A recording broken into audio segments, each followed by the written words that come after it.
Hello, my name is Jan Gorek, and I'm adopted from India to Norway, which you probably can tell by my Indian Norwegian English accent. And you know, while growing up, your parents always say that you can't put a price on your children. Well, the Norwegian Adoption Agency doesn't seem to share that point of view. $15,000! So if you're wondering what you get for $15,000 these days, not including traveling expenses or taxes. So if I was ever to get kidnapped, my abductors would be able to estimate the spending limit my parents had to get me back. But on the other hand, while the other kids were insecure about their self-worth, I always knew I was worth $15,000. I always knew that to my father I was worth more than our boat, not as much as our car.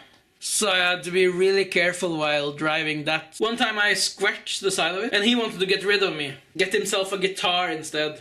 But then my mother said no, because she loved me very much and she had lent a lot of money with me as the insurance. When I was little, I was never afraid of being taken by child services. I was scared of being collected by the bank. Did you guys know that when you adopt a child, you can't choose between boy or girl? Because they don't want you to have a preference. What you can choose between is brain damaged or not brain damaged. Like, no one has a preference there. And I'm really glad my parents didn't choose brain damaged, because then I'd be brain damaged now. Like, those orphanages are so poor, so poor.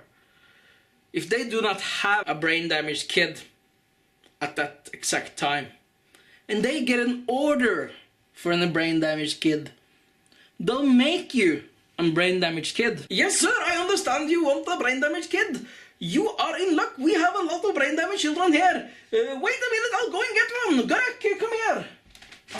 And because I'm adopted, there's this question that people keep asking me. What's it like having Norwegian parents? And the funny thing about that question is that the people who ask have Norwegian parents themselves. They just think that it's another world for me. Like when I come home and I meet my father at the door, it's like, "Ah, my adopted son! Welcome to your adoptive home! Look who stopped by for a visit! Your adoptive grandmother and your adopted grandfather!" And I'm like, cool, I think I'll just go to my room. Ah, yes, go to your adoptive room and do your adoptive things. Now, sometimes when people ask me that question, I just play along. They say, "So what's it like to have Norwegian parents?" And I say, "It's weird. They talk a lot of Norwegian. They eat a lot of Norwegian food.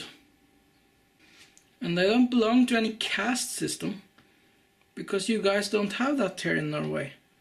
But they seem like good people, so I've decided to stay." It must be really weird meeting your adoptive kids for the first time. Do you go for a hug? Do you go for a handshake? Hello, I'll be your father from now on, and she'll be your mom. When my older sister was adopted, she was taken away from her family, so she wasn't being very cooperative. She was like crying, biting, scratching. But me, on the other hand, I was like happy to get a family. So when they said, "So this is your new family?" I was like, "Mommy, Daddy!" And they were like, "No, wrong one, the one behind them."